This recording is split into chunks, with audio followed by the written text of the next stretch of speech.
স্বাগতম ভীষণ সার্চে, যেখানে আমরা খুঁজি পৃথিবীর চোখ ধাঁধানো বিস্ময়, সেই সব জায়গা যেগুলো আমাদের শেখায় প্রকৃতির আসল সৌন্দর্য কিভাবে অনুভব করতে হয়।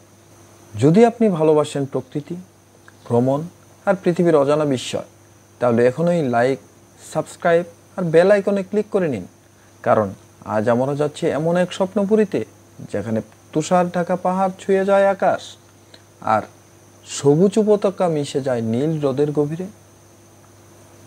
আজকের যাত্রা আমাদের নিয়ে যাবে বাভারিয়ান আল্পসে, জার্মানির দক্ষিণে অবস্থিত এমন এক পৃথিবী যেখানে সময় থেমে থাকে আর প্রতিটি প্রভাতে প্রকৃতি যেন নতুন করে নিজেকে সৃষ্টি করে।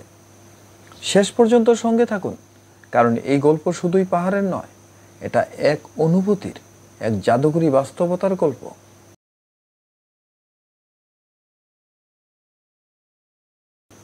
যখন আপনি মিউনিখ শহরের আধুনিক কোলাহল পেরিয়ে দক্ষিণের পথে যাত্রা করেন, তখন ধীরে ধীরে দৃশ্যপট বদলে যেতে থাকে। প্রথমে মৃদু ঢালু পাহাড়, তারপর ক্রমে উঁচু হতে থাকা পর্বতমালা, আর হঠাৎই চোখের সামনে ভেসে ওঠে সেই বিস্ময়কর দৃশ্য, তুষারে মোড়া বিশাল বাভারিয়ান আল্পস। এ যেন জার্মানির হৃদয়ের স্পন্দন, ইউরোপের উত্তর লাইমস্টোন আল্পসের অংশ, যেখানে পাথর আর মেঘ একে অপরকে ছুঁয়ে আছে হাজার বছরের বন্ধনে। পাহাড়ের মাঝে বাতাস ঠান্ডা, কিন্তু জীবনের ছোঁয়া সর্বত্র। দূরে কোথাও গরুর ঘণ্টার মৃদু শব্দ, পাইন গাছের ঘ্রাণ আর ছোট নদীর কলকল ধ্বনি মিলে যেন প্রকৃতির এক অনন্ত সিম্ফনি। এই অঞ্চল শুধু পাহাড় নয়, এটা জার্মানির সংস্কৃতির এক জীবন্ত প্রতিচ্ছবি, যেখানে প্রকৃতি, মানুষ আর ইতিহাস মিশে আছে এক অবিচ্ছেদ্য বন্ধনে।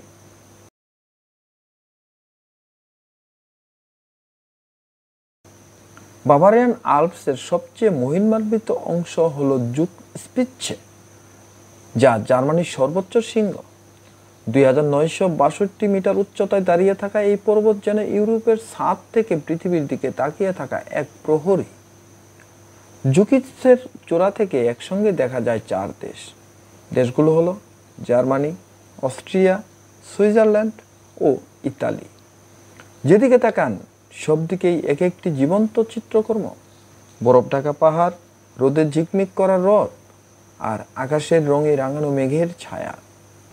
তবে এই অঞ্চলের আসল রত্ন লুকিয়ে আছে নিচে, আইবজে, এক স্বচ্ছ নীল হ্রদ যা জুগস্পিৎজের পাদদেশে অবস্থিত।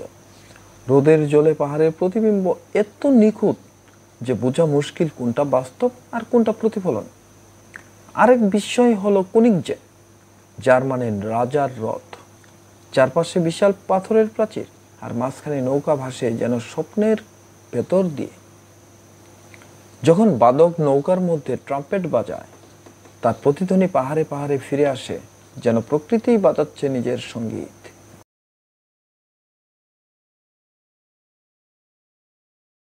বাভারিয়ান আল্পসের উপত্যকাগুলোতে ছড়িয়ে আছে ছোট ছোট গ্রাম, যেগুলো দেখতে যেন গল্পের বই থেকে উঠে এসেছে। ওবের আমারগাঁও, যেখানে প্রতিটি ঘরের দেয়ালে আঁকা আছে জীবনের গল্প। চিত্রিত বাড়ি, কাঠের কারুকাজ আর শতাব্দী পুরনো প্যাশন প্লে, সব মিলিয়ে এ যেন জীবন্ত ইতিহাস। আরেকটি রত্ন হলো বার্কটেসগার্ডেন, যেখানে পাহাড়, হ্রদ আর ইতিহাস একে অপরের হাত ধরে আছে। এখানেই অবস্থিত জার্মানির সবচেয়ে মনোমুগ্ধকর প্রকৃতি সংরক্ষণ এলাকা, যা বার্কটেসগার্ডেন ন্যাশনাল পার্ক নামে পরিচিত। বন্যপ্রাণী, গ্লেসিয়ার, জলপ্রপাত, প্রকৃতির এক অমর রূপ এখানে বাস করে। আর ভুলে গেলে চলবে না যে মিটেনভাল্ড গ্রামের কথা, যাকে বলে বেহালার গ্রাম। এখানকার কারিগররা শত শত বছর ধরে বানিয়ে চলেছেন বিশ্বের সেরা বেহালা, যা আরেকটি নাম হলো ভায়োলিন, আল্পসের কাঠ দিয়ে, যার প্রতিটি তারে বাজে পর্বতের সুর।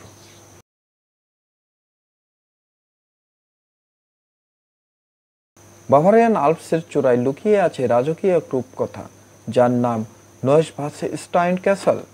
রাজা লুডভিগ দ্বিতীয় এর স্বপ্নের এই দুর্গ যেন পাহাড়ের রাজ্য থেকে বাস্তবে চলে এসেছে। সাদা টাওয়ার, তীক্ষ্ণ ছাদ আর মেঘের মধ্যে দাঁড়িয়ে থাকা এই প্রাসাদটি অনুপ্রাণিত করেছে ওয়াল্ট ডিজনে এর স্লিপিং বিউটি ক্যাসলকেও। লুডভিগ ছিলেন এক স্বপ্নবিলাসী রাজা, যিনি রাজনীতি থেকে দূরে থেকে প্রকৃতি ও শিল্পের মধ্যে খুঁজে পেয়েছিলেন নিজের রাজত্ব।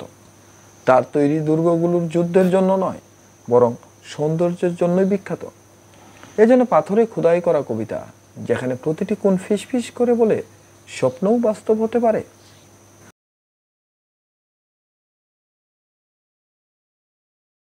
বাভারিয়ান আল্পস মানে শুধু প্রকৃতি নয়, এখানকার মানুষের হাসি, গান আর উৎসবও এর অন্তর্গত।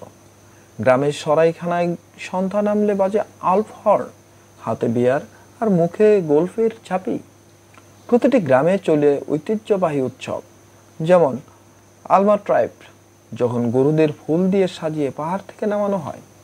পুরো গ্রাম রঙে, সঙ্গীতে আর হাসিতে ভরে ওঠে। খাবারের কথাই আসুক, গরম কেসাসপাচাল আর মিষ্টি ওয়েব্রাস্ট আর সদ্য বানানো প্রেটজেল, সব মিলিয়ে বাভারিয়ান খাবার মানেই সুখের এক টুকরো সময়। এখানকার মানুষের এক প্রিয় শব্দ আছে, যা হলো গেমোটক্লেট, যার মানে মন ভরা আরাম বা নির্ভেজাল সুখ। এই শব্দটাই আসলে বোঝায় বাভারিয়ার আত্মাকে।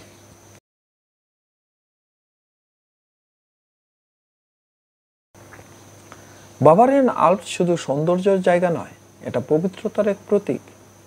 বাসেস্টাইন ন্যাশনাল পার্কের ভেতরে রয়েছে সেন্ট বেথলোমিউ চার্চ, লাল গম্বুজওয়ালা ছোট্ট এক গির্জা, যেটা শুধু নৌকায় পৌঁছানো যায়। রোদের উপর ভাসতে ভাসতে যখন ওই গির্জায় চোখ পড়ে, মনে হয় সময় যেন থেমে গেছে। এখানে মানুষ আসে শুধু প্রার্থনার জন্য নয়, নিজেকে খুঁজে পাওয়ার জন্যও। এই পাহাড়ের গুহায় ঝর্ণা আর ঘন বনে লুকিয়ে আছে জার্মান লোককথা, পর্বতের আত্মা, রূপকথার রথ আর রহস্যময় ছাড় গল্প, যা প্রজন্মের পর প্রজন্ম ধরে বেঁচে আছে গ্রামীণ কণ্ঠে।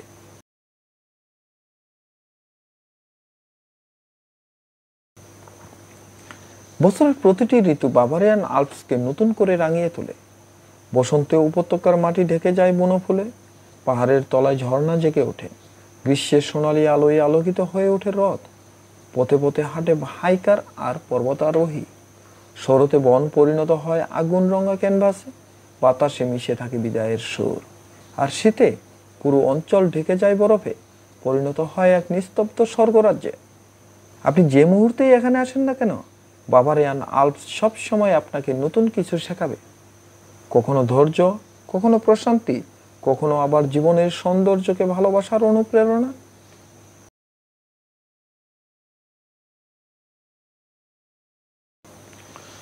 বাভারিয়ান আল্পস কেবল এক ভূখণ্ড নয়, এটা এক অনুভূতি, যেখানে মেঘ, পাথর আর মানুষ একসাথে বেঁচে থাকে প্রকৃতির সুরে।